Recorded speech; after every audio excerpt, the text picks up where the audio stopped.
سلام بچه خوش اومدید and welcome to this new Thursday live stream day from Las Plumas de Simur. My name is Plumas and I am very happy to be your host. Why am I wearing these earplugs?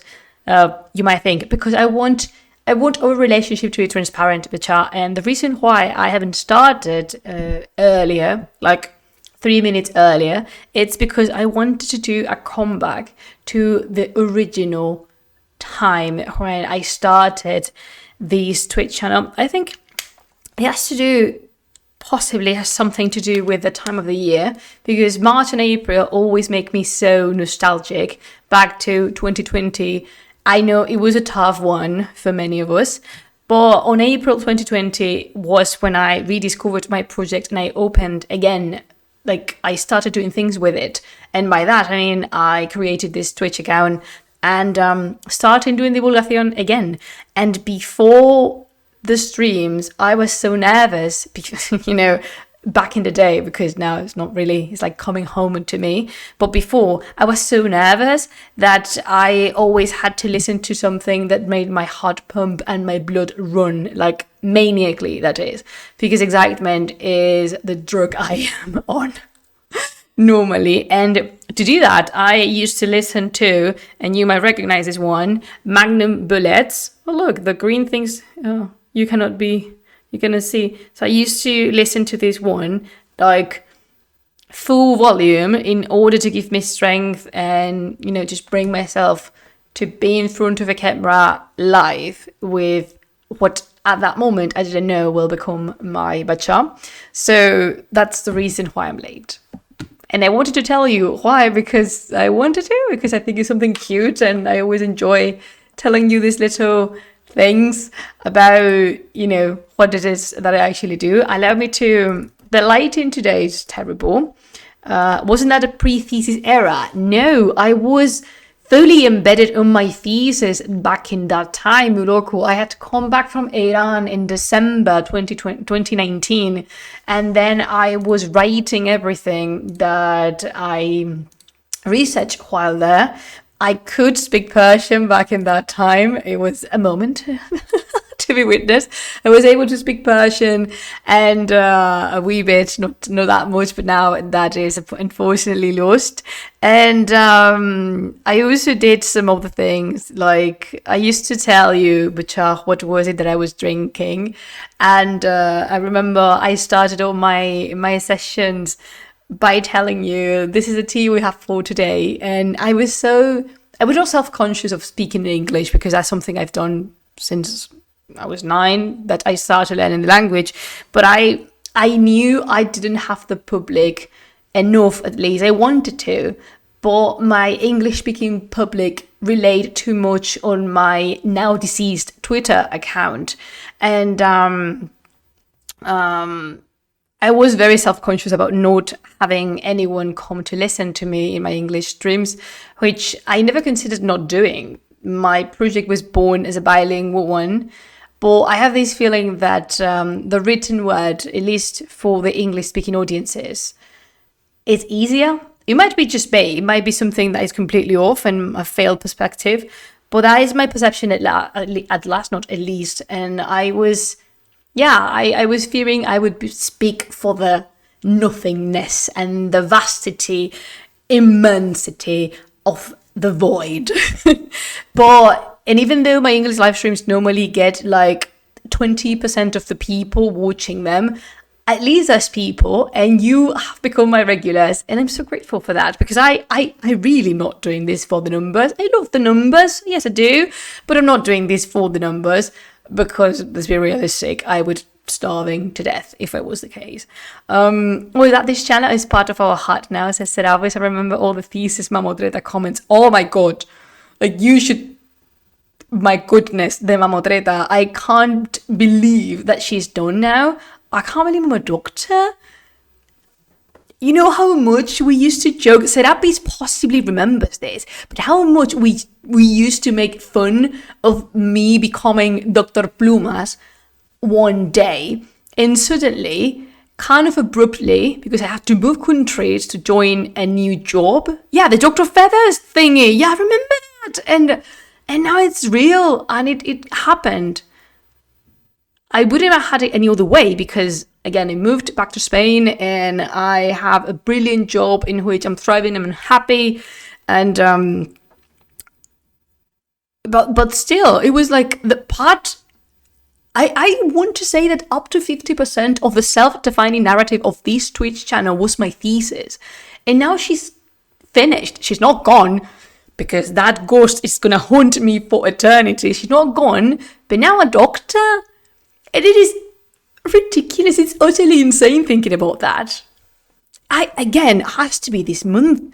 It has to be that the New Year's around the corner, because New Year is in, 5 days from now? No, 7. 7 days from now. I'm very sad that I won't be able to celebrate it with you, but definitely we are celebrating the Plumasversario, celebrating the birthday.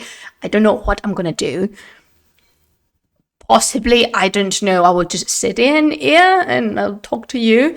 Serapis, you always have the most bonitas palabras para mí. You love me so much, don't you? Why? What have I done to deserve you? This is the history of this channel, became our history. There has been many moments together as a community. There has been in it. That is mad to think about. It's just, we've seen many things together. And that's beautiful. And I don't know how to manage those feelings sometimes. I'm grateful for them. Don't get me wrong. I am extremely grateful for them. But sometimes is this strange, I don't want to say emotional responsibility because it's not responsibility. But people rely on you somehow because you are the source of the stress relief. If I can't be a little bit, boasty about it, you might be even sort of happiness, of deconnection from the world and reconnecting with themselves. And that is something precious to hold. But like many things precious, it's delicate. So it's a difficult one to navigate. Uloka says should have made a stream in Persian. Why just said could? Absolutely not. Absolutely. Back in that time, I was even more ashamed of speaking in Persian, and I was able in 2020 to say 3 sentences in Persian, and in that moment I refused to do so. My broken Persian made me shameless.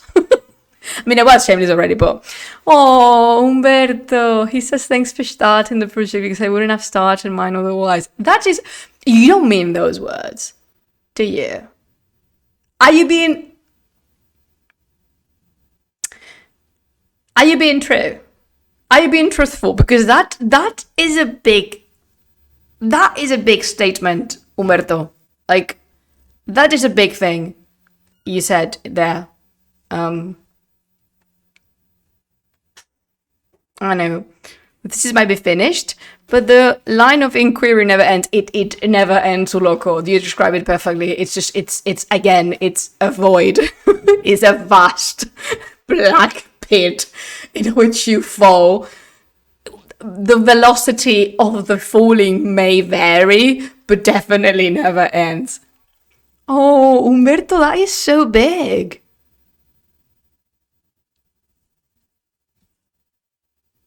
That's,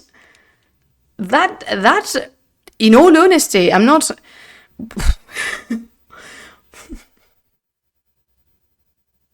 Such a verbose person I am, and I'm completely lost of words in here. Thank you. Wow. I wasn't expecting that. No me lo esperaba para nada, eso no sé qué decir. That's big. I mean, come on, you are so you think you can rule Persia. You are big. It's been a pleasure seeing you grow and continue thriving. Oh wow. Okay, I think I'm just gonna get started because that would. Ooh, I'm not gonna cry. My eyes might be slightly more humid than they were 20 minutes ago, but that is circumstantial, non-related, of course. Well, says Uloku, without this channel, I would still be going around thinking that a plate in the British Museum depicted a real Simurg. I have, my patrons are now voting for the content. This is a reminder, patrons, for the love of Umberto, please go vote. Umberto, I haven't voted still. I'm so sorry. I will do this tonight. Please don't be angry at me.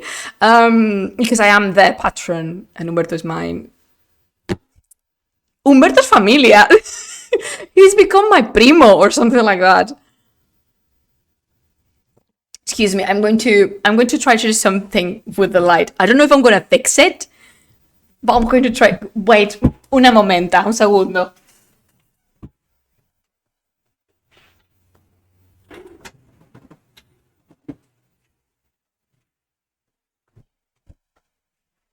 Y Dios dijo, benditas las persianas. That's definitely not better.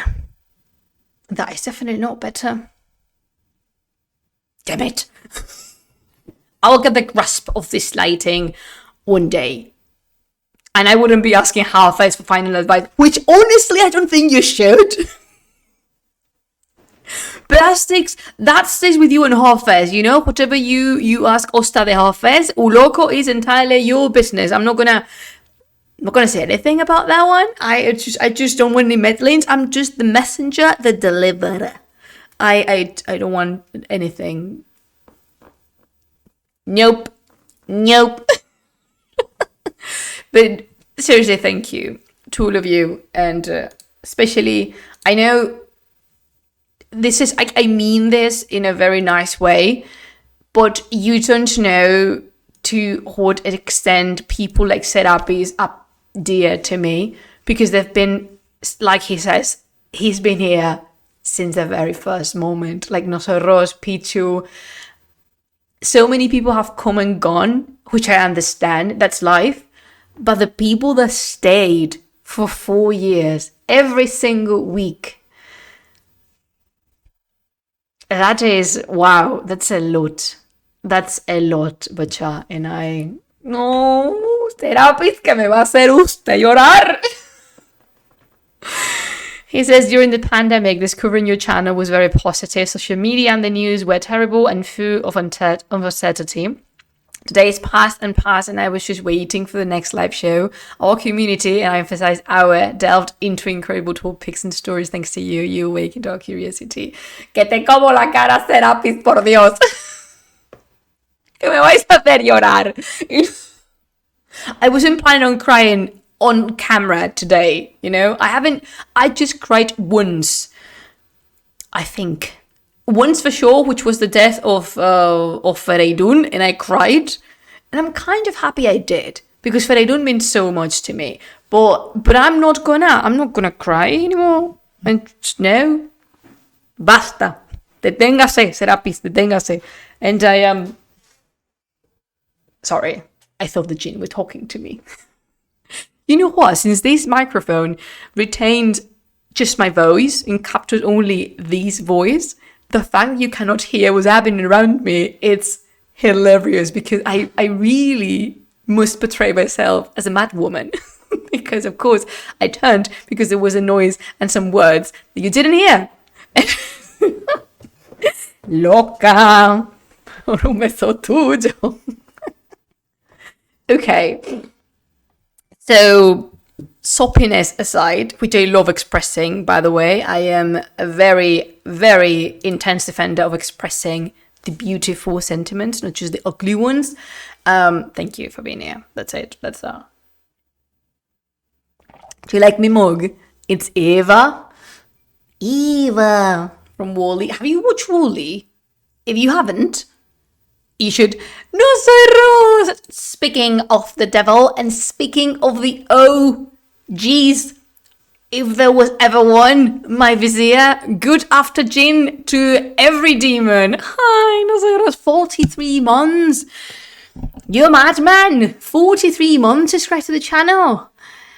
How and why? Thank you so much. That's so much. Thank you, no soy Rose. Te como la cabeza, así, like munching. Don't do this. Don't ever bite into a watermelon. But watermelons are a very important part of the narrative of this channel. So, like, te como la cabeza, like grabbing a juicy fat watermelon and just being like, to it. It's just, I know you have family and such, and they might be confused as to why do you come back home without a part of your cranium. Just you had it coming. Oh my god, if this is the first time you ever land in my channel, hi, my name is Plumas, and I am a normal person. Esa, sandías vendo que para mí no tengo, la vendedora de sandía. Okay, I feel like we should explain. But I think, Humberto, do you know the story about the seller, like the fruit vendor, the vendor of watermelons? And why I describe myself as such? Because I think everyone else must have been there. It was back in it was back when I had Twitter. You for sure, all of you know this. Exactly, normal adult woman doing normal things, just sipping a tea from the Eva cup and with the magnificent Venom tea shirt, not t-shirt that I have. Look at him. He looks like he's eating Lulu Jun. I do a very good impression of Venom. Should you know that? So yeah, I'm still the watermelon vendor, the fruit vendor. I'm very proud of that title. Okay. I think that's been enough rambling for today.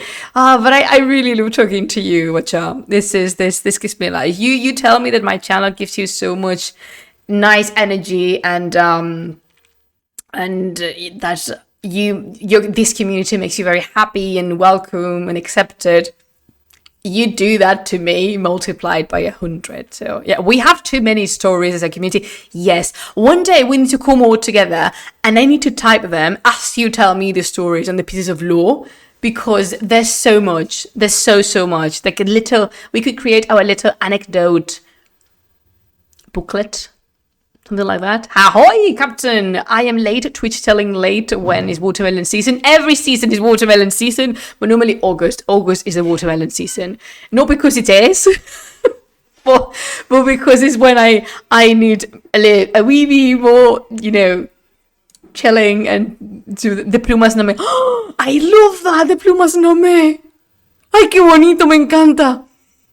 Ay, qué bonito, me encanta. We need to make that happen. We need to make that happen, the Plumas-nāmeh. Ay, me maten. Sí. Among those stories, I really want, the introduction to Humberto, to the many traditions of Yalla and his face. Okay. Now, let's get into the meat and potatoes, because today, as promised, we're going to talk about the Jinn/the Div. Don't worry, I will cover why I use Jinn and Div interchangeably, because they are interchangeable terms. However, they were not always as such, and that explanation is well due. But today we're going to talk about one of the other Nāmehs, and I've started the series quite unconsciously because I didn't plan on doing that. But you know how we've been talking about the big Nāmeh being the Book of Kings, the Shahrnāmeh, and how from it different spin-offs and different stories derived, because authors loved so much the narrative of these verses that they picked their favorite character and created a new separate story, which they also named the something Nāmeh. For example, we have the Paramours Nāmeh, which is the story of the son of Rostam, the Garshos Nāmeh, which we've spoken already about in this channel, and my personal favorite, the Sam Nāmeh, the Skandar Nāmeh, unfortunately. Perdón. But this one, today's, is very special because for the very first time in a very big chunk of the history of literature, the protagonist of this Nāmeh is not a human, but a div. It is a member of the supernatural. It is a creature that does not belong to this side of the veil. And today, Bachar, we're gonna speak. I can't English today. I was speaking in English for a long time today, and I think that has drained my poor brain because I can't English anymore. No matter. I will switch to Spanish if my English is an impediment today. Today, we're going to talk about the Shabrang-nāmeh, the book, literally the book of Shabrang. But first, a wee bit of context. You know, from the very beginning of what it is considered classic, quote-unquote, Persian literature, or should I say better, the classics of literature written in Persian, in the whole Persianate area, the divs have been present in the stories with extreme and special relevance in the epic texts that gather the great deeds of magnificent heroes and kings of Iran. And these characters, the div, normally grotesque, animalistic, feral, fearsome, and savage, they have become a very important and fundamental part of the Iranian cultural imagination and its folklore. And they've become a pivotal element of the literary and mythical past. And its importance can be seen not only in the very beginning of the modern Persian written literature, since we have many stories about the div and the constant coming and going and the shenanigans and the whole shebang and how they really try to bring humans down. But the importance was already there prior to the arrival of Islam. And here is where we are going to explain a little bit what is the difference, if there's any, between a jinn and a div. What is that, Captain? This week has been very long. I'm lurking. Whistle if you need something. Okay. What I need is for you to feel not stressed and that we be better. I know it's been such a long week, but we almost have it. It is Thursday. The whole team Punik and the whole Bacha-ness is counting and rooting for you. Bacha, can we put a round of tea glasses in the chat for our captain that's feeling a little bit under the weather to show how we support him? Cheers to our captain, because without him, there won't be any thing to be captained. Yeah, just cheers to the captain. Why? Because. Cheers to you, captain. We love you, Pichu. You are another pillar of this mountain of Twitch. I mean, it would be No Soy Ros, Serapis, Sacerdotisa, Pichu, and how many OGs I am forgetting? I don't know. There's so many of you that I am overwhelmed that I cannot remember all of your names. That is something so pretty. Okay, so we were about to explain the difference, if any, between jinn and div. So, you know, I've spoken about the jinn many times, and any excuse is a good excuse, but the jinn are a creature that belong to the pre-Islamic Arabian mythological world.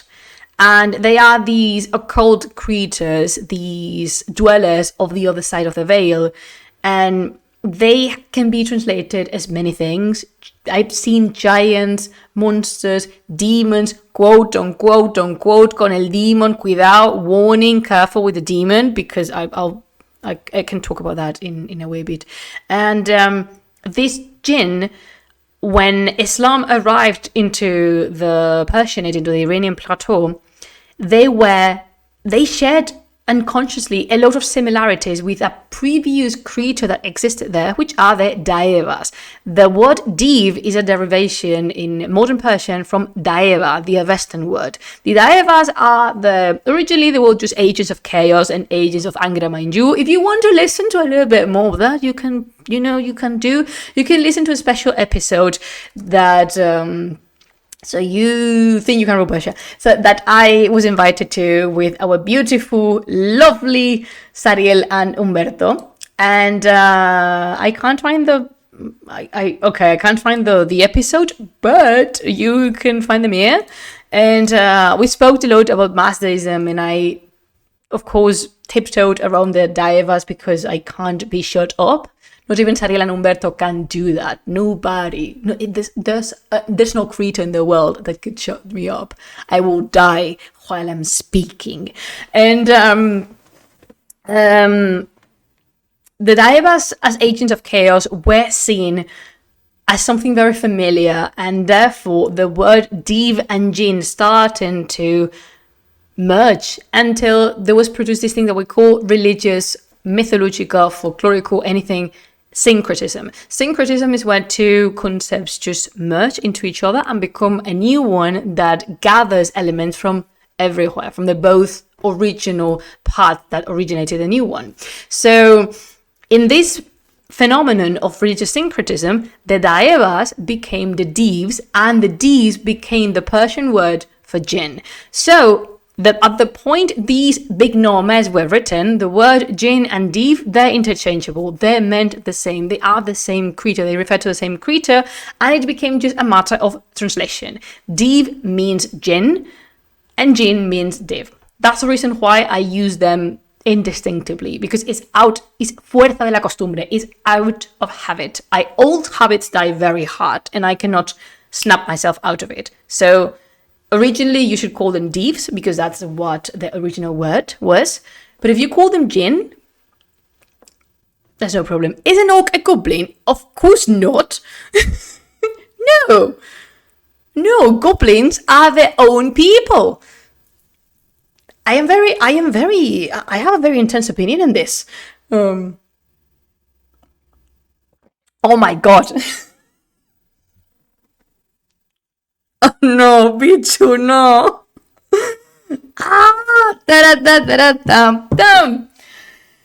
Oh god, when's you lurking? It's awful. Yeah, sneak attack from the captain of the team burning within the shadows. Do you play as a rogue? Do you enjoy the role of a rogue, of a pícaro, while you play role-playing games? Okay, and where was I? Oh yeah, I was talking about literature, and I'm talking about literature a lot, but it is not just literature where we can find the popularity, where we can attest the popularity of these creatures. And allow me just to show you something. We will come back to this picture because it is gorgeous. But we also see how popular divs were in iconography, in manuscripts, seeing how abundantly they are represented in multiple formats, being manuscript the most popular one.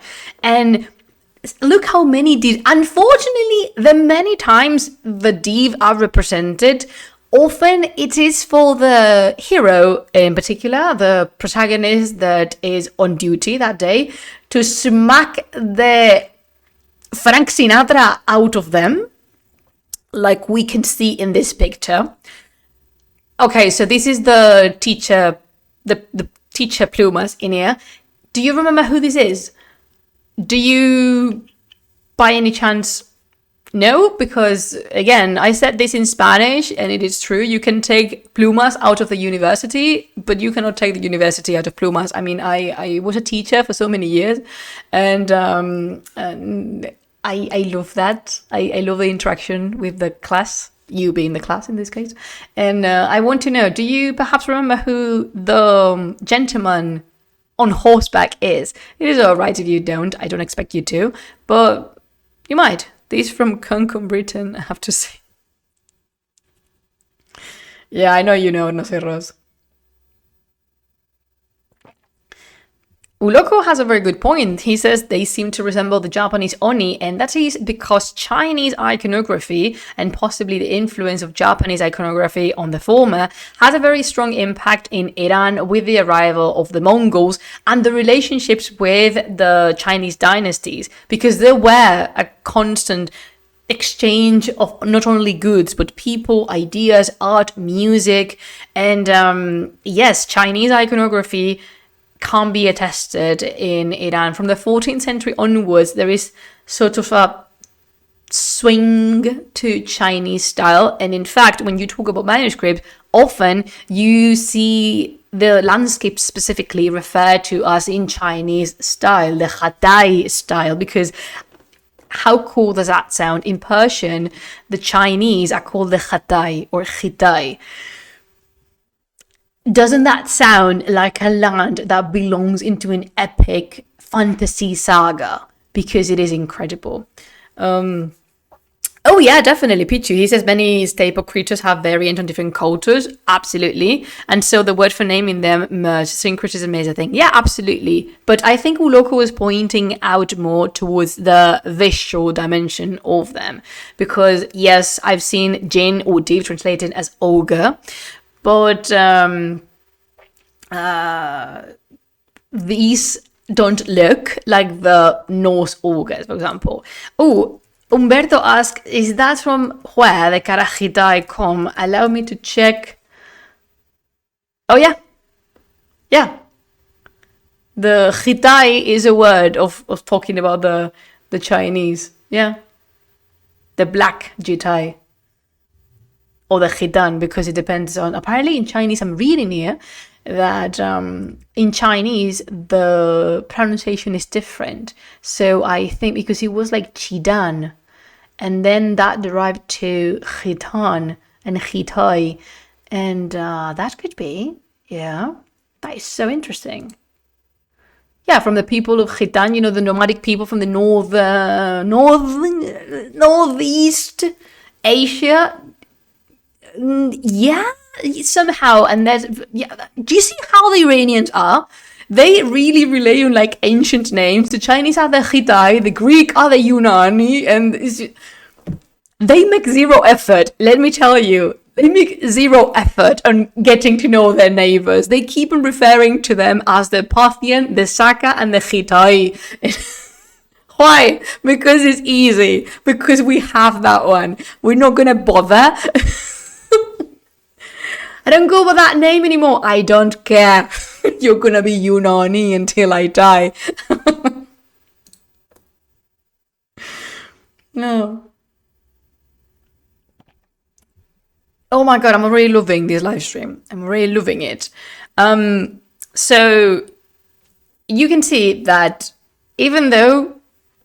Oh, I never said this. By the way, the guy on the horse, he is Tahmuras. Tahmuras, the third king of the mythical Kayanian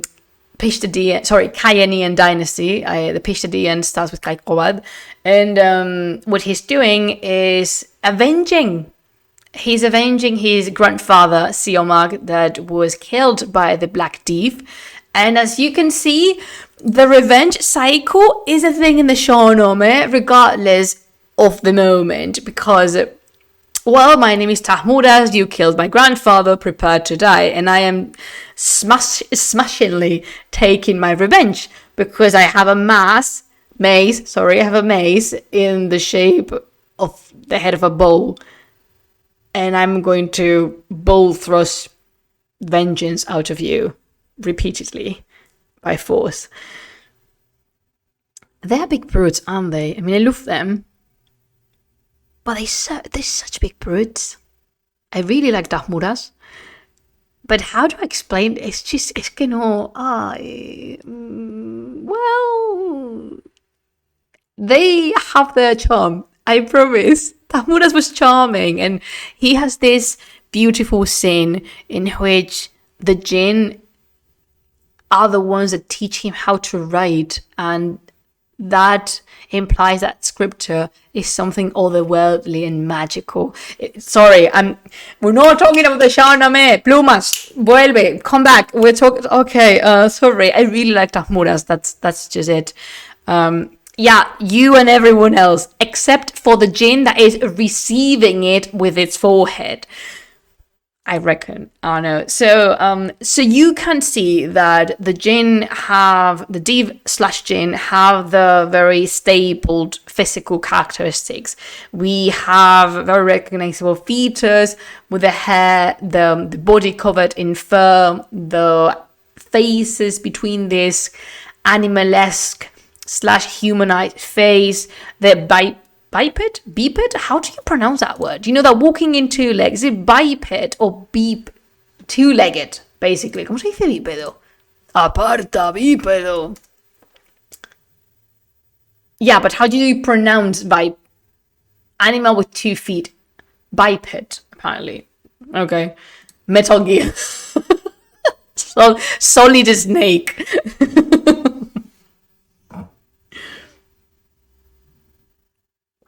So yeah, I was listing the physical features.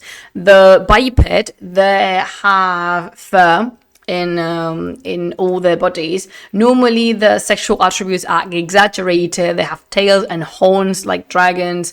They sometimes are dressed and they adorn themselves with these armlets and bracelets, as you can see in the picture. And they're very colorful. They're very colorful and varied. But even though we have this variety of representations, despite that variety, they are quite uniform, I would say, in the visual dimension, because all of them are easily recognizable. That was the intention. It's not that they didn't know how to portray them.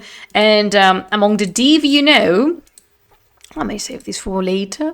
And so what I wanted to do today is talk about this other div that has its own name, its own story, but unfortunately he is not specially known, and this ends now. If at least one of you is able to remember the story of Shabrang by the time I finish this stream, I would have done my job, because he is truly worth of recognition. And I think the Shabrang-nāmeh is such an interesting piece. And again, you cannot read much about it. It's very scattered, the whole information that we have. But let's talk a little bit more about the divs, shall we?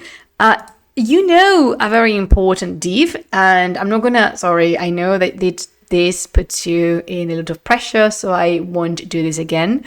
But I'm not gonna make you guess, because, my English-speaking audience is not the chatty one. I have a feeling that I say this, like in every single stream that I do. But it's true. I mean, I can see how many of you are here right now, because Twitch is like telling me, and not many are speaking. That is okay. I can live with that. But I would love to, I love talking to you.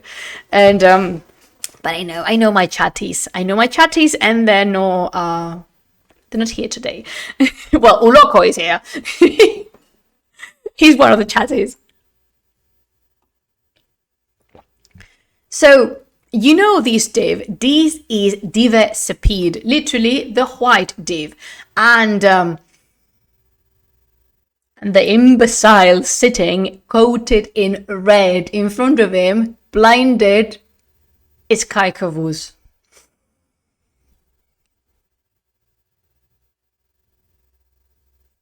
You stupid bag of 1,000,000 cows, Kai Kavuz.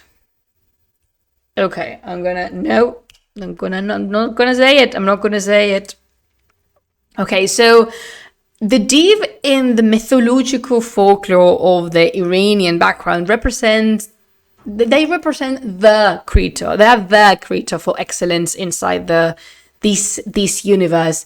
And is a convention for them to go shirtless everywhere, says Uloko. Traditionally, they are at least bare-chested. It really depends, because there's all the representations in which you can see the div completely naked, and others are using a full coat. But yeah, normally they are bare-chested, and sometimes they look purely human, like the king of the Jinn kings. Normally are fully clothed. Nosotros says we cannot use caps, but Kavus is so yeah, he's such a big idiot. Like, such a big one.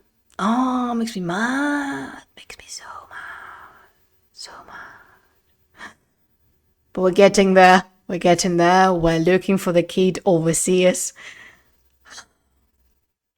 No, yeah, they are gym bros. Definitely. Hi, Blue Chronico? No, Leo. Chronico? Yes. I love your content. Thank you. I'm very happy you're here. Have you ever talked about the Jetaka Tales? Because I've loved to watch that stream. Not that I can think of. I'm going to Google that. because... Oh, right. So normally what I do here is that I dedicate the majority of the time to Iranian mythology, literature, history, and also from the Fertile Crescent. So typically I wouldn't, move towards Buddhism or East Asia topics because I don't know that much about them. I am not, by far, not an expert. Oh my God, Humberto, la madre que te parió. Oof. Oh God, no, that went straight to my liver. Gene Bros, ay, la madre que te trajo. Madonna, Umberto, ma perché? No, no le deis that. Don't encourage him. I can see, you know what? I can hear Umberto laughing in my head. Like, as he's typing, I swear I can hear him. For Umberto, que no. Creo que no brindé por Umberto. No le deis cuerda. Okay, I've never refused a toast. But Umberto, oh mama di Dio. So, venga, ala, for Umberto. For some reason. Umberto, I think you've been truly and formally, officially appointed as a member of the Team Punig, haven't you? Because that is a crowning jewel. What is that? Blue Brook Chronicle? Amazing. I love all kind of folklore and really love the links between them. Oh, it would be, I would take a look, because if they have any connection to perhaps all the Iranian literature or literature written in Persian, I could maybe do a special occasion thing, because I've spoken about China, again, occasionally, but only about the topics that I know and control much better. No, I can take the Punberto. Ah! Are we calling him Punberto? No. Why did I say that? Punberto, vale, pues ya estaría. I am digging my own grave. I am the sole articulator of my own downfall. The architect of my demise. The composer of the symphony of my disgrace. So cheers for Punberto. Ala.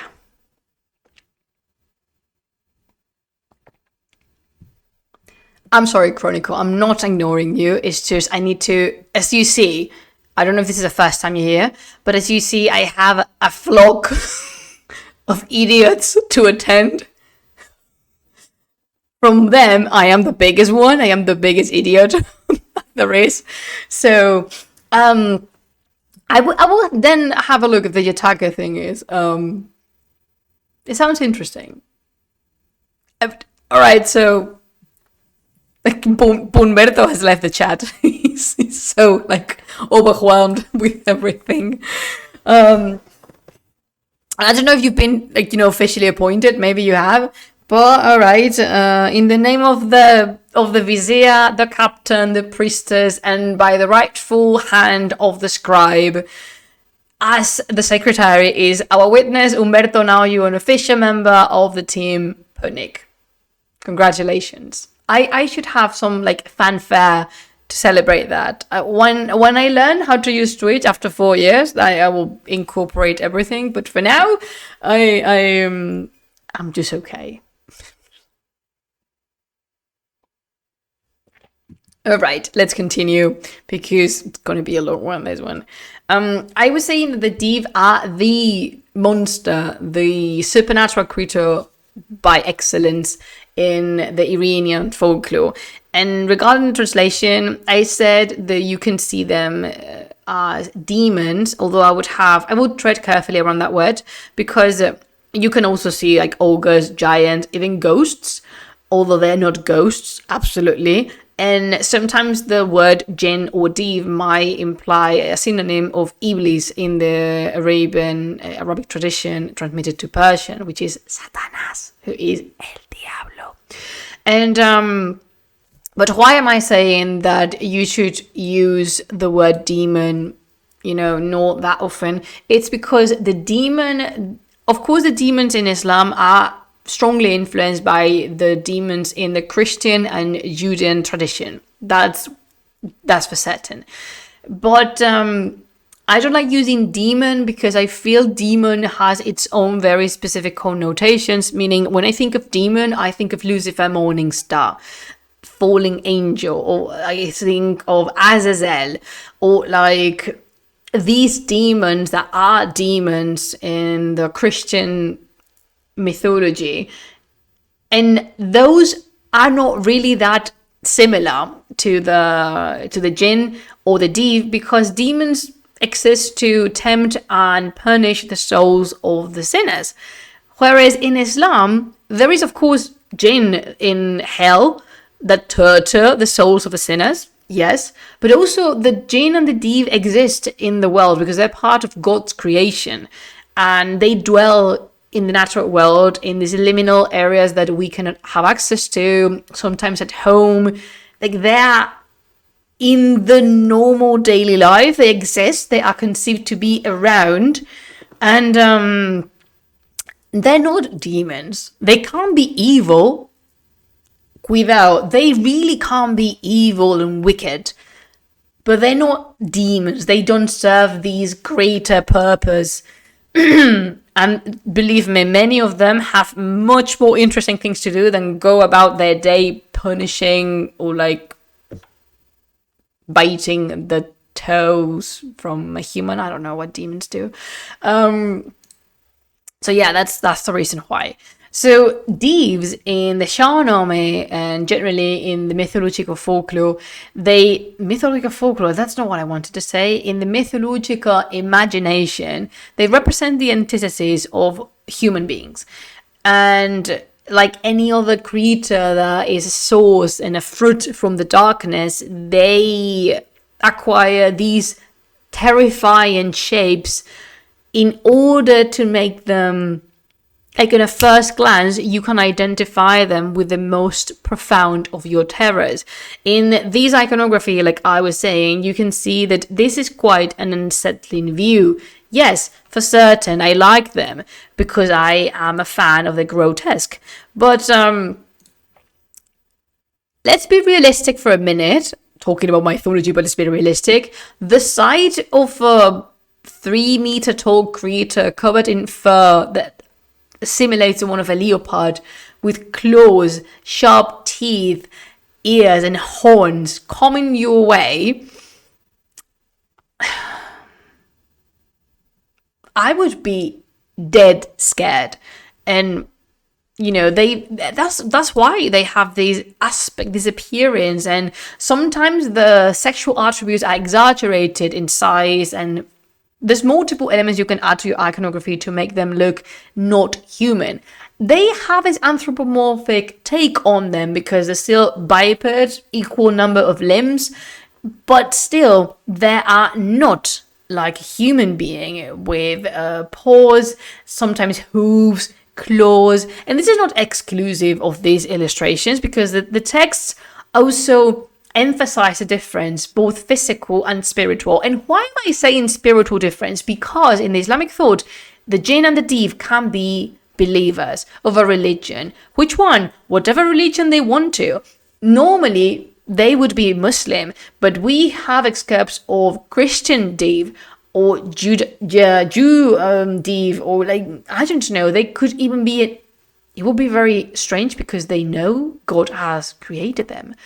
But they could be atheists if they wanted to. They could not believe and proclaim that they don't believe in God. And that is another difference that the texts emphasize. Although in the Shabrang-nāmeh more particularly, this duality blurs throughout the tale. The very first divs that we encounter in the book, like Lucía, which is the black div, div speed, they're radically opposed to the protagonist because they have to. That is the role they have to play. That's the reason why I constantly tell you that the Shabrang-nāmeh is a product. But slowly but steadily, the characters are merged and mingle with the humans, making thus a reference to danger not always being recognizable, at least not at first sight, and evil may adopt many shapes. Despite the general tendency, okay, how do I put this in a kind way? All right, normally the Div are stupid. They're thick. Not in a positive way, as Uloko was mentioning before. They're very thick upstairs. They're not the sharpest knife in the box.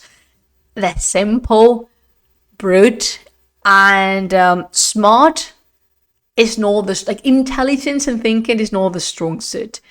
They are sometimes slaves of their own blindness and their primary wishes and desires, which is, of course, the reason they exist. However, the poem makes exceptions, and the exception by excellence absolutely is Divisipede. Divisipede, it's he is brilliant. He's brilliant and cunning and dignified in the poem as a very worth rival of the protagonist. In this case, not Kaikavuz. Absolutely not Kaikavuz. I'm talking about Rostam. Kaikavuz, a bag of cows. A bag of cows. But I think Divisipede and Rostam's encounter is among the most represented episodes from the whole Shabrang-nāmeh. There's more representations of Rostam fighting Divisipede than of Simurgh, for example. And this screams volumes about the popularity of the episode and of the jinn. People wanted to see this. This is what the patrons demanded that would be illustrated in their books they purchased. And that is super interesting, at least to me. Okay, I think we've done a pretty solid introduction. It only took me an hour to introduce the jinn, so all is good in the hood. Rostam fixing Kaikavuz's disasters, episode 500 of 1,000. So yeah, I think we are ready to delve somewhere else and jump into a story. But before Bacha, I wanted to show you the picture that was here before. The people who know, please save your comments. Hold it. Can someone guess where is this? Because deep down, especially if you are a fan of the Book of Kings and you've been following our readings, you know, Mirkwood. Yeah, they wish. Why the spiders though? If this is Mirkwood, why am I spiders? Where's my Ungolian? Am I the only one who's fond of Shelob and the Ungolian? She's not that popular, is she? I mean, people are typically terrified of spiders, and I cannot blame them. I mean, spiders are terrifying, but to me, to my eyes, they are perfection. The design is stunning and so smart and intelligent. I love a good spider. It's just, spiders are incredible. One day we need to talk about Lord of the Rings because I want to know your preferences. So does someone try? Do you want to take a guess and tell me where this is? A hint: this is not Ireland. This is not Scotland. This is Iran. This is the north of Iran. To be more precise, this is the northern province of Mazandaran. You can see the modern day province of Mazandaran that is directly attached to the... Help me with this, but how do I address the subject of the Caspian Sea? It is by the Caspian Sea, the still standing but no so much Caspian Sea. It's so sad. Anyhow, this is the northern Iranian province of Mazandaran. I'm going to blow the candle. This is the northern province of Mazandaran, and Mazandaran has a particularly humid climate that allows forests like this to grow and thrive and cover 80% of the territory of the province, and it is beautiful. I was saying that you would recognize the place or know deep down in your heart where this is, because Mazandaran in the Shahrnāmeh is the kingdom of the jinn. There is a human king to Mazandaran, yes, but the true ruler of this territory is Divasapid, and in here, Divs just live freely and scattered around. This is their territory. So now it's the moment to talk about the Shabrang-nāmeh, our big protagonist of today. The Shabrang-nāmeh, as I said before, literally the book of Shabrang, is an epic story, but there is things to it. We reached nice conclusions in Spanish last week, so I'm going to share them with you. The story is an epic tale attributed to a man called Azad-Zarv, supposedly a scholar from the circles of Ahmad ibn Sahl, who was a governor of the city of Marv and who died in the year 920. Meaning this person, Ahmad ibn Sahl, was dead roughly 100 years before the finishing of the Shahrnāmeh by Abul Qasim Ferdowsi. And there's something to it that doesn't quite click, because even though the story is inserted between the ending of a chapter in the Shahrnāmeh and the beginning of the next, it was not part of the original poem. It was added later. Exactly, the plot is quite piqueting. Oh, by the way, I didn't tell you, but Ahmad ibn Sahl was a member of the Safarid dynasty who were conquered by the Samanids, and Ferdowsi started working for the Samanids and in his soon to be final version of the Book of Kings. Why am I saying that something is not right? Because the story that we preserve is so well intertwined with the final version of the Shahrnāmeh, so much so that it looks like someone read the Ferdowsi's Shahrnāmeh and afterwards, like all the authors, created their own spin-off about Shabrang, and the plot I will tell you later. So it's a little bit weird that they say this story is attributed to someone that lived 100 years before. So these are the possibilities I am laying out in front of you, so you can pick and choose your favorite one. First of all, that this is a lie. That the person who wrote the Shabrang-nāmeh, wanted the story to have a more powerful impact and this relevance to it. And by doing so, he attributed the text to someone that perhaps was a very important figure at the time regarding literature or scholarly matters, that being Azad-Zarv. Because if not, it's really, really strange that you would just say, oh, this story belonged to this person, but I'm just compiling it right now. Because Ferdowsi, if this was part of the original Shahrnāmeh, because there was 4 versions of the Shahrnāmeh prior to Ferdowsi's, it could also be true. You cannot hear the jinn singing, but I can. Sorry. That was distracting. Oh my god. Beautiful singing though. My house is haunted and I live with a myriad of spirits. That is canon now.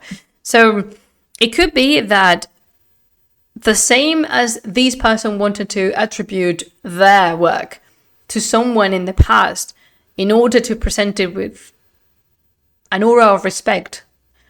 It could be also that this story existed, that it was recorded and written by this Azad Darb, and that Ferdowsi, in the selection of sources, because he had to read and compile a lot of information, decided to leave it out, just not include it, because we know that Ferdowsi used multiple sources, among them the Tarikh Sistan, which is a story that does not belong in the Shabrang-nāmeh, the previous Sasanian king book, but Tarikh Sistan means the history of Sistan, and this is where Rostam comes from. So it could be that Ferdowsi willingly chose to just didn't make the cut for him. Again, that to me is unlikely because of how well inserted the narrative of the Shabrang-nāmeh is. The final one, and the one I believe more convincing, is that there's a possibility that this story was around. What do I mean around? Around in the folklore, around in the oral tradition, in the common knowledge, the same like the story of Garshasp. Garshasp's story, Keresaspas, before that, was very popular. It was a folk tale that people would tell children and to others in gatherings. So why not the story of Shabrang occurred the same? It happened the same with it. Like, it was a story that people knew, but only this person it wrote it down and connected it to the Shabrang-nāmeh, the same as Ferdowsi connected Keresaspas, Rostam's, and so many other people's stories. To me, and this is just personal, I think this Nāmeh is, like the other Nāmeh, a fanfic, as the local was saying, a spin-off. It's something that somebody wrote. Afterwards, they really liked the Shabrang-nāmeh, and they wrote this story because they wanted to create this side section, this side narrative for it. And that is perfectly okay. But, as always, I present all the information to you, and you can pick your favorite. It doesn't really matter. Why do I say this? Because it doesn't really matter to what came first, the Shabrang-nāmeh, the Shabrang-nāmeh. Because there is another manuscript that is entitled the Shabrang-nāmeh, currently, I was going to say actually, because Spanish, but no, currently preserved in the Leiden University Library. And this one is very interesting because it's not a fragment of a larger work, but it is a story with a beginning and an end, and it's conceived independently. It's a full spin-off. It has 257 pages, like roughly 127 folios, and we have a colophon. We have a signature, and it says it was copied by Abdullah ibn Salih, the 5th of the month of Safar, although we don't know from which year, and that is a problem. I made a note. Allow me to walk through my process as I am creating these scripts. I made a note regarding the name of Safar. It is completely unrelated to the Shabrang-nāmeh, but I'm going to read it to you because if I made it, I must have had a reason. Safar, and I quote my own quote, it's an Arabic word that means void, empty, but also the whistle of the wind. When the names to the months were assigned, when creating the Islamic calendar, it is possible that this was referring to a windy climatology characteristic from autumn. If we are to trust the information brought by the calendar from al-Qura, Safar could refer to a moment sometime between September and November. This is because the Islamic calendar is a lunar calendar, thus it has 11 to 12 days less than the solar calendar, and that's why the months keep moving around in comparison with the Gregorian calendar. End of note. The more you know, I guess. I was saying that the colophon does not specify which year it was copied, but in the reports made by his owner, we're going to talk about the owner because that's Signor de Mustacho. He says that possibly the manuscript was copied sometime in 1625, but perhaps it's a little bit older than that. This manuscript does not really tell the story of just Shabrang, but the story of Rostam and his son Faramars in Mazandaran and India. I picked up the story from Shabrang, but apparently this was the reason for calling it Shabrang-nāmeh. But the interesting thing about this manuscript is that we have the name of his owner and the date that he purchased the book written in the first pages. It says Johannes Wilmet or Wilmet, 1790. Johannes Wilmet or Wilmet, I don't know the proper pronunciation, I'm really sorry. He was born in Amsterdam in 1750, and he was a vicar, very, very affectionate of history, culture, and art from, the Orient. He was a professor in the University of Amsterdam and also in the University of Harderwijk. I'm really sorry, I'm butchering the pronunciation. I don't know. But yeah, and in Amsterdam, he taught until his death in 1835. And this is a very important character because he managed to gather the second Oriental manuscript collection, like the biggest one in whole Holland. This collection is owned by the Royal Academy of Arts and Sciences from Amsterdam, but it's in permanent borrowing at the University Library of Leiden. Wilmet obtained the manuscript in an auction. In an auction of goods that had belonged to his master and professor. And sometime around 1780, which is the date that is 1750, which is the date written when he purchased the book. The Shabrang-nāmeh from Leiden University is written in Nastaliq, which is this type of cursive calligraphy. It's beautiful, and it was highly popular from the Safavids onwards, meaning from the 16th century onwards. And it is organized in 2 columns, and this is the original title. آغاز داستان شبرنگ و دیو مازندران, meaning the beginning of the story of Shabrang and the Divs at Mazandaran. The story starts with the end of the war in Mazandaran, and we're going to introduce that before we jump into the real story of Shabrang. What is that, Pichu? He has another theory. Okay, the author is Dre Pirate Robbers, and as in The Princess Bride, the name is Hereditary. Oh, I love it. I really like that one. Yeah, I prefer that one. I'm sticking with that one. Yep. Oh, do you Amsterdam me? Thank you. It is a very difficult word for me to pronounce, in all honesty. Like, it's very, very difficult. Okay, let's show you a different picture from Mazandaran. Oh, this one's gorgeous. I haven't been to Mazandaran yet, but I need to go. Not for any particular reason other than I need to set foot in this land, in this forest, and scream, Kaikavus, imbecile, and then go back. I can be taken out of Iran at that moment. I don't need anything else. So the conflict of Mazandaran, this land dominated by the Divs, starts when Kaikavus, king of kings of Iran, has the not so brilliant idea to initiate a military campaign against this territory, because no one else has been able to do that before. This is his chance to prove that he's better than anyone else. And you know what? In the end, he ended up proving that he is the biggest dumb of all the kings that ever treaded the Persianate. I am really sorry. At this point, I am very tired of Kaikavus's shebangs. So, in here, Kaikavus marches to Mazandaran, willingly on hearing the advice of Zal, who warned him that war would have none other than fatal consequences, not just for him, for the entirety of Iran.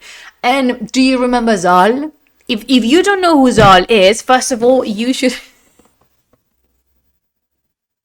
The funny thing, Loco, is that I doubt Plumas would even be the first person for the first 100 to do that.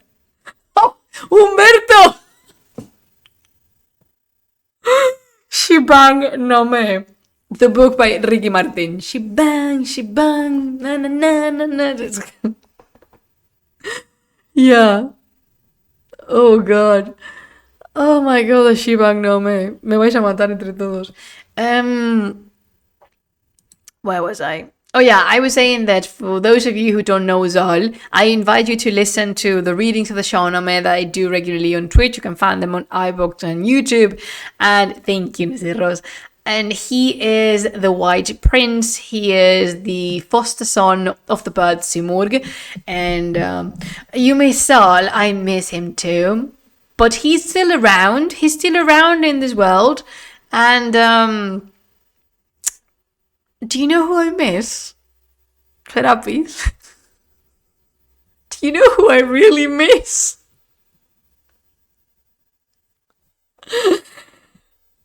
Savage. Oh God, that was a dagger to the heart. Yes, of course I miss Savage, but no, I was gonna say Faridun. I miss Faridun so much. Why did he have to die? Spoiler alert. Kings in the Shabrang-nāmeh die. A little too often. I know, it's too soon. It's too soon to talk about Savage. Maybe in like 10 readings of the Shabrang-nāmeh we can make jokes about it. The same way that now we make jokes about Team Kid number 3 and we don't weep. I think still a bit too soon. So yeah. So according to the premonitions of Zal, Kaikou's, following the predictions of Zal that said that, everything was going to be a disaster, Kaikou was captured and blinded by the powerful magic of the leader of the Deves, the extraordinary intelligent creature, Divasepid, the White Dev. By the way, Rostam, Zal, Sam, and other heroes are addressed to in the Shabrang-nāmeh as Pahlavan. Pahlavan is a word in Persian that designates a champion, a hero, or an army commander. And it also refers to an imposing physical condition and typically higher intellectual capacity, which in the case of Rostam, we know that's not there. But, he is physically imposing. So, Rostam goes to save the day. And Rostam has, in sort of like a Hercules fashion, Rostam has seven labors to perform, the Haft Khan.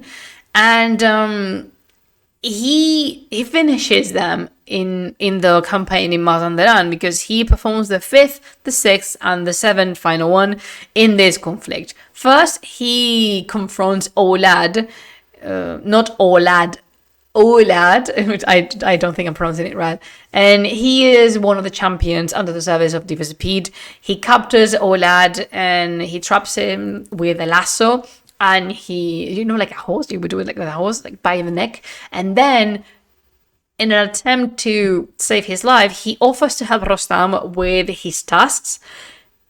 And, Rostam accepts his help and accordingly promises that if Aulad is not lying and truly helps him, he will spare him. And precisely, it's because of the assistance of Aulad, who described to him all the passages and secret routes in the mountains to get to Divasepid. Therefore, Rostam made it very quickly and he treaded swiftly in this enchanted land of Mazandaran. After the sixth labor was to kill Arjang, the general of the armies of Divasepid, who is a terrifying Div. And finally, Rostam faced Divasepid himself. And we have in here. You may have noticed that whenever I change the image, I shut up. Because Streamlabs is doing stupid shite lately, and it cuts my audio whenever the image is, doing this slide to the other side. So I rather just keep a wee bit of silence. And continue. So, here we have them, both of them, getting at it. And when Rostam killed Divasipid, he cut his stomach so he could, what's the word I'm looking for? I'm going to look it up in the dictionary. Any Bleach fans? You know, the anime Bleach, because the word I'm looking for is arrancar. God bless Bleach and all its names, in Spanish. So arrancar is in this case will be like pull out. Yeah. Sorry, Serapis, perdón. No, we're not gonna miss. Guess which king we're not gonna miss when he dies. Yeah, loco, nobody's gonna miss Kaikafus, and if someone does, just tell me why. So Rostam Arrancar pulls out the liver from Kaikavus's stomach, and with the fluid, which ones I don't remember, he returns the sight to Kaikavus and frees him. Then the armies that Rostam commands expel the demons from the land, and they made them draw back to the mountains where they took refuge, and they never dared to come back. And as they agreed, when the humans leave Mazandaran, the government of the province is put in the hands of Olad as payment for his assistance in the defeat of Divasipid. This is what the Shahrnāmeh covers regarding the conflict in Mazandaran, and it is exactly with the departure of Kaikavus and Rostam that the Shabrang-nāmeh starts. So we're going to change the image.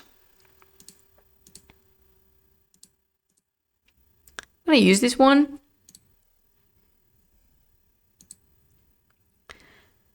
So, if you've been in the latest readings of the Shahrnāmeh, it's possible that the name Shabrang sounds very familiar. And there's a reason for that, because this div is not the only character in the Shahrnāmeh that has this name. Shabrang literally means the color of night. Shab is night and Rang is color. And I'm going to share the same as I did in Spanish, one of my favorite words in Persian. When something is like the word for colorful with many colors in Persian is rangorang, meaning the color of colors. And I love the sound of it. I love the concept of it. I really like rangorang. And Shab is night and Rang is color. And the other character named like this is Seavash's horse.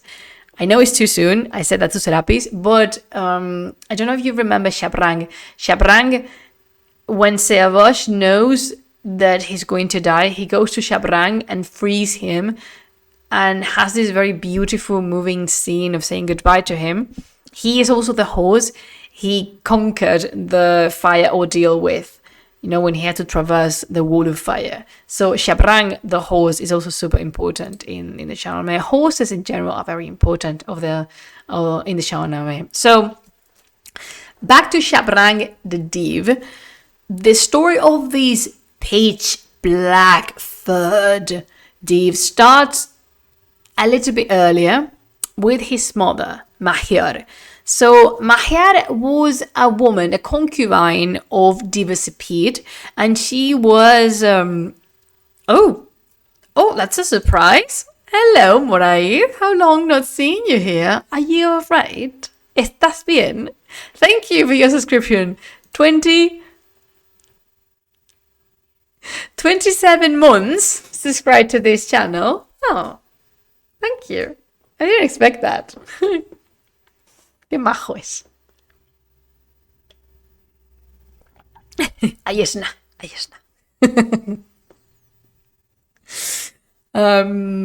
Where was I? Oh yeah, Mahyar, the woman. He was one of the concubines from Divasipid, and he was he was a relative. He was, what's the word I'm looking for again? God bless the dictionary. Related, yeah. He was related to the royal family of Mazandaran, so that would make her a queen of some sorts. When Rostam killed Divasepid, she was pregnant. She was 7 months pregnant, and she fled from Olad through a cave hidden in the mountains, and she stayed there. And after some months, she gave birth to a creature, and I quote, as dark as the waters of the Nile. And it was covered in black fur. Like, it was not spiky hair, but like very thick, hard hair. And it had 2 tusks, like an elephant, that came out from its lips. And Olad, the new governor of Mazandaran, attempted to capture the newborn and his mother, but he didn't succeed. Then Mahyar ran for the hills, literally. He sought refuge in the mountains, where she brought up her son under the protection of the supernatural and all the Deebs, because remember that the other Deebs expelled from Mazandaran, they were dwelling in the mountains, and this was the place where Mahyar chose to seek refuge. The poem says that Shabrang developed at an incredible speed, and do you know how the Shahnameh is with ages and development of kids? They are just, age is something that happens to all the people, but not to the characters in the Shahnameh. And the poem says that it was very impressive how the kid grew.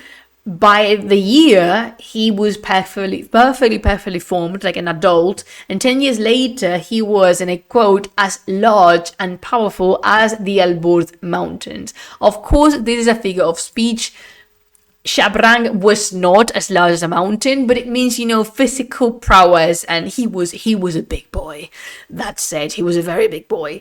And he was perfectly conscious that his looks, his appearance was far from being human. And this is why he asked his mother, he inquired his mother regarding the story of his lineage. He wanted to know who his father was. And then she told him the story of how she had to flee because his father, that being Divasepid, and the other Div, have been vanquished by Rostam and his army. And flaming with fury, Shabrang decided to seek revenge. Regardless, his mother warned him that this Pahlavan, this hero, was impossible to defeat, which is true. Rostam, up to this moment, has met no match in the Shahnameh, and he's met terrible foes. Nonetheless, the Div made it back to Mazandaran because he was decided to fulfill his promise. Once in the city of Mazandaran, once in the city, he's already Mazandaran. Once in the city, Shabrang started asking around about Rostam and about the king of Mazandaran, and everybody just melted in compliments. They had so many good things to say about both, and this made Shabrang so angry and so furious that he ended up revealing his identity and his true intentions. How did he manage to stay unaverted, given that he was as large as the Alborz mountains and as dark as the waters of the Nile? We don't know, but apparently he did. Hello, Jesde Garcia. First time I see you streaming in English, so cheers. Okay, so cheers to you. Thank you. Boom. I'm running out of tea. Oh no. So yeah, I don't know about you, but what do you reckon? Because I think a creature the size of Shabrang and with a physical appearance of Shabrang he would stand out in a crowd. Look at that. Like, imagine the div you have on screen, but completely black. I haven't mentioned this. This is Akvan. This is Akvan Div, which I think you don't know him yet. I might be mistaken, but I think you don't know him yet. Perhaps you do. I don't know. There's so many things going on in the Shabrang-nāmeh. So,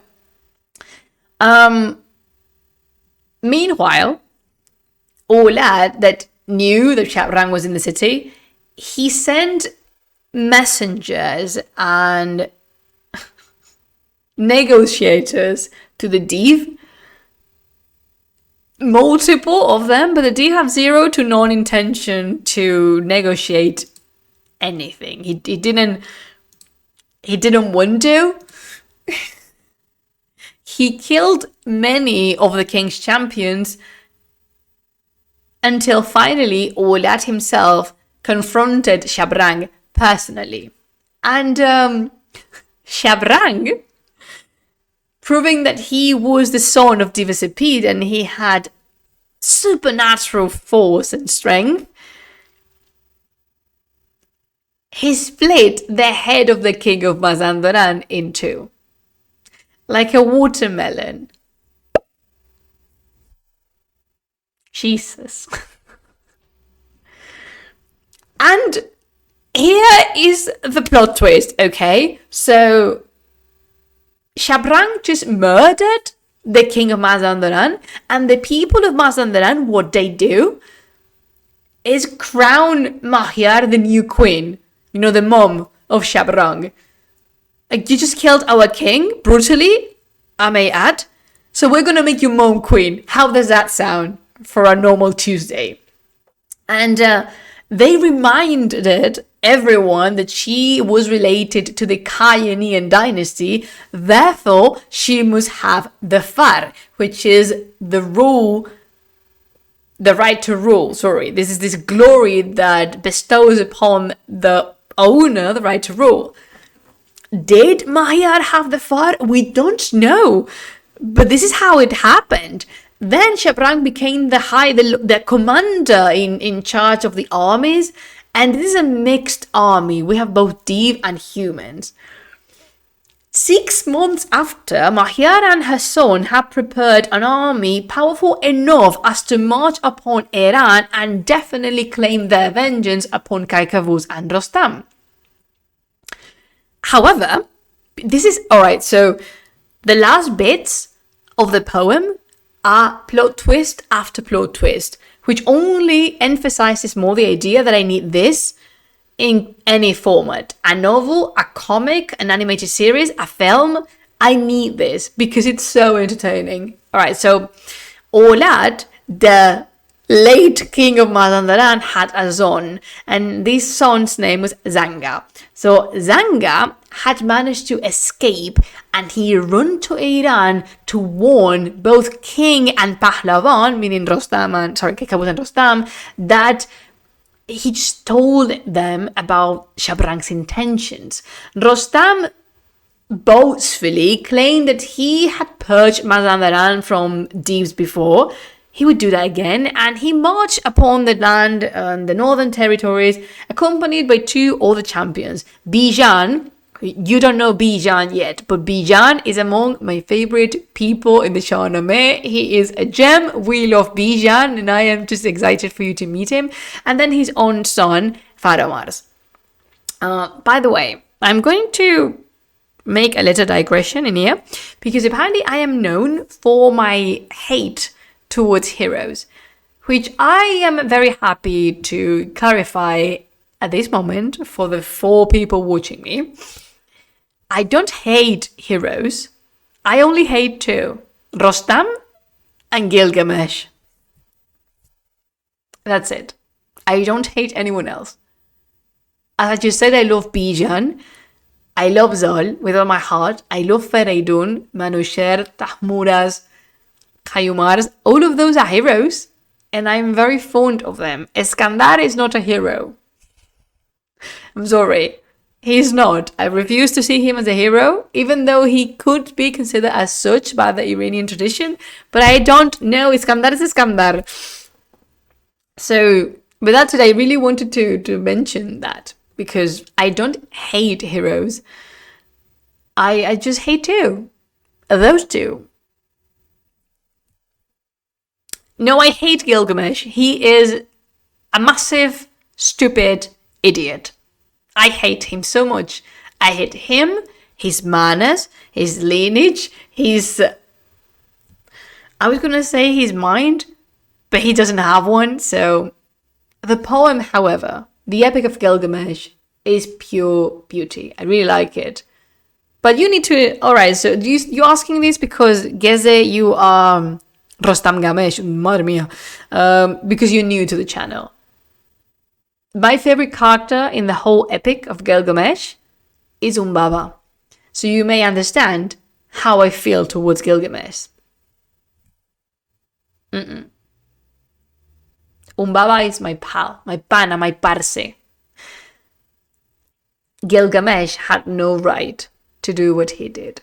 But we can talk about that in some other occasion, because now we have both armies of Mazandaran, the army of Thebes and the armies of Rostam, clashing frontally, and despite the efforts of Shabrang, he did not manage to defeat Rostam. Surprise! Oh, dramatic turn of events.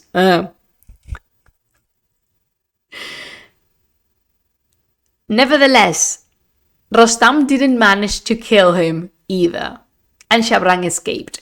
In a last desperate attempt, Shabrang asked another Dib for assistance, Farazan, and he was a hermit that dwelt in the mountains for a very last battle at the gates of Umberto, this is for you, Ctesiphon. Tisfun in the poem, because this is epic beyond limits. Ctesiphon, like that, this is a fantastic final battle with the intervention of magic, supernatural forces, creatures from the other side of the veil.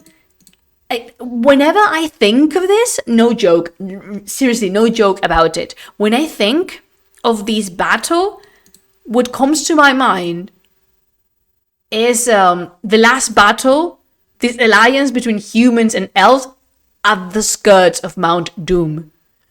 Because this is how epic it must have been.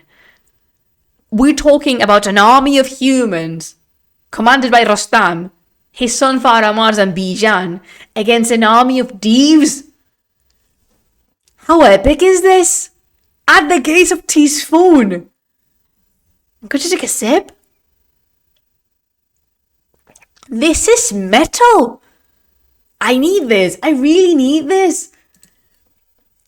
Honestly, I people with money, talk to us. We have ideas, don't we? We want to see this happen, this come to life. Unfortunately, and again, surprise to nobody, Shabrang ended up defeated and had to run away. Rostam and Faramars attempted to reach an agreement with Mahyar, the queen of Mazandaran, but she ambushed them. She laid a trap for them and attacked them by surprise. Again, father and son managed to defeat her, and they captured her and sent it to the court of Kaikavus. And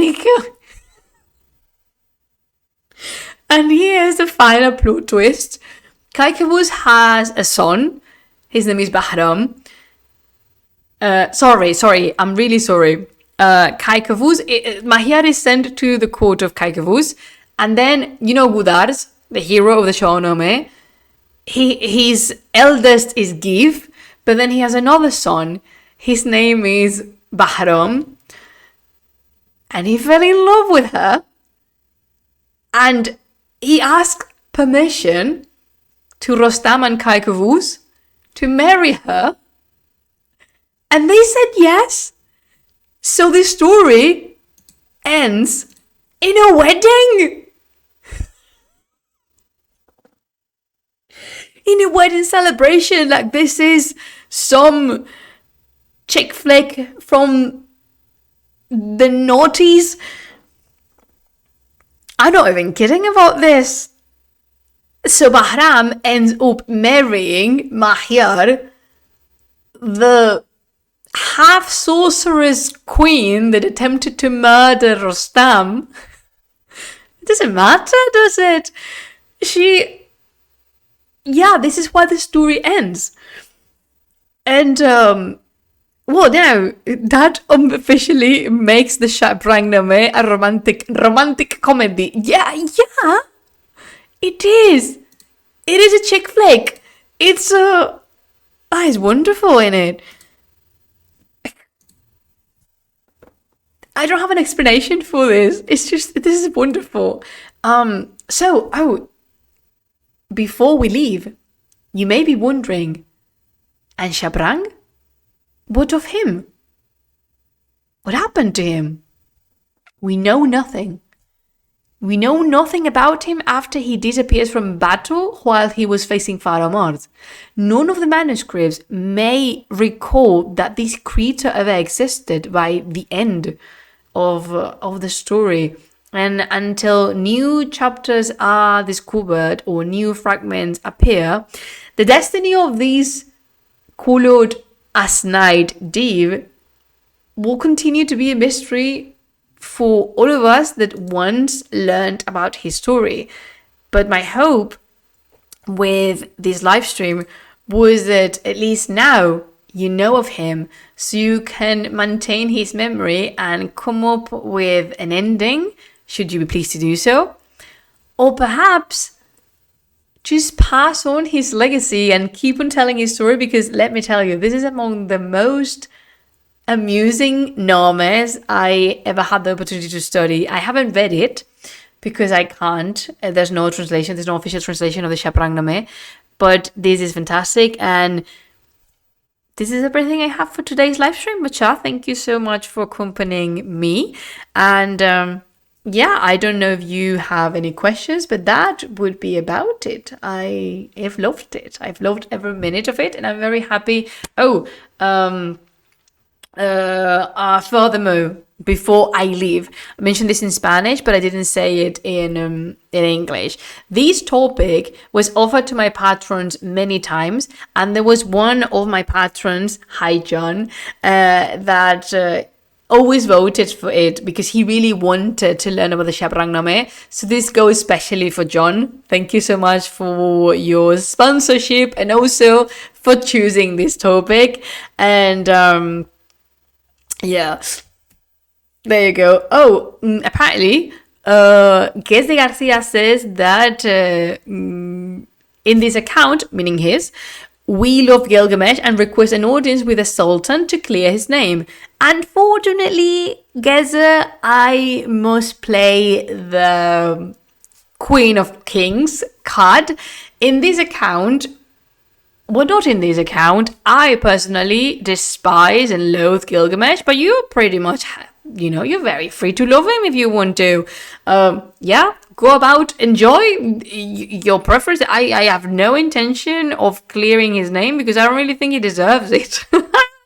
And there's no sultan in this mountain, only these pelican mom. And believe me, pelicans are, in more than one sense, more terrifying than sultans.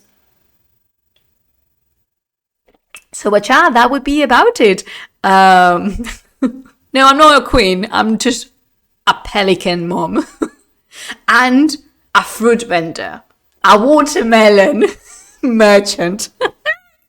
So, Bacha, thank you so much for joining me today. It's been of my pleasure. My biggest pleasure is always having you here. And I hope that you have a wonderful rest of your week. As you know, I'm going to be absent because I have to travel for work.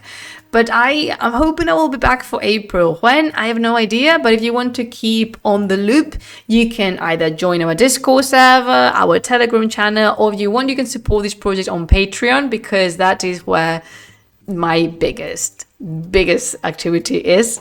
Thank you. It's not melon. Umberto is watermelon. Umberto, how do you say watermelon in Italian? I need to know. Because I know watermelon, sandía in Spanish, hendevone in Persian, and I need to know in Italian. Watermelon seller and mythologies. Yes. That will be me. I need... All right, if you speak another language and you know how to say watermelon in that language, please post it now in the chat. Because I anguria. Anguria? Ma perché? Why? Where does this word come from? Anguria. Ni idea. Like, zero. Okay, so we have hendevone, sandía, watermelon, anguria, apparently, patilla. Pero Serapis, la patilla es esto. O una pata muy delgada. Okay, patilla. Alright, so we have hendevone, patilla, anguria, sandía, watermelon. Do you know any more languages? I don't. I truly don't. It's apparently a Greek word for wild cucumber.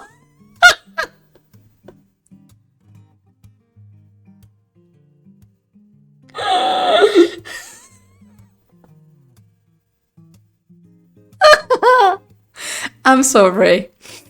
A cucumber.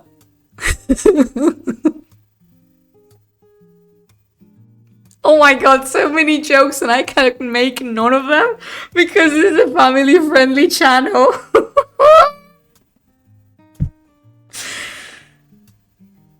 Angurri en euskera. ¿Pero qué os pasa con los... Have you ever seen a watermelon and a cucumber together?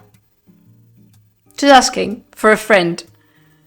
Because they look nothing alike unless you tell me that watermelons in the wild have an elongated shape.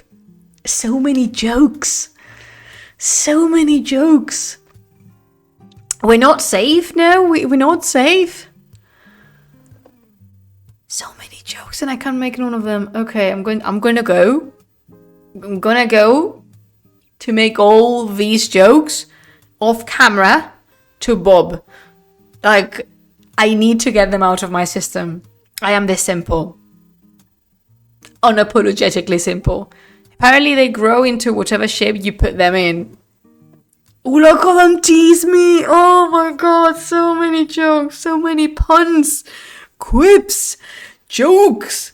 Alright, I need to leave. My cubes. Is this too so? I saw that in an episode from The Simpsons that in Japan they have these square watermelons. I thought it was hilarious. Okay, so Bacha, thank you so much for joining me.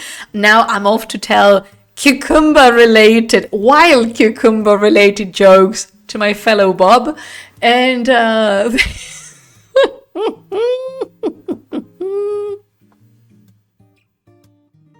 oh, and Hosanna, I don't know who you are, but hi. Very happy that you encourage yourself to speak. Watermelons and cucumbers derive from the same fruit, actually. Oh, you know what? I knew about melons and cucumbers. I didn't know about watermelons, but that checks out. It's just shape-wise. Someone tagged this stream with watermelon and anguria. Anguria is a magnificent word, and take care of your wild watermelons and your wild cucumbers, Bacha. This was not an innuendo whatsoever. What are you talking about? And again, I am off to talk about wild cucumbers. And in the meantime, if you want to keep, you can follow the project in all the socials we have. And I've lost my train of thought so badly. But thank you for being here, and thank you for being part of this amazing community. I am very proud of all of you to be members of the Team Ponic unintentionally, but you are. And I will see you in April, hopefully. Until that time, remember to never stop creating, exploring, and having loads of fun. And until I see you next time, Bacha, I bid all of you a very warm and heartful Khudafiz. And I'm out of tea, officially.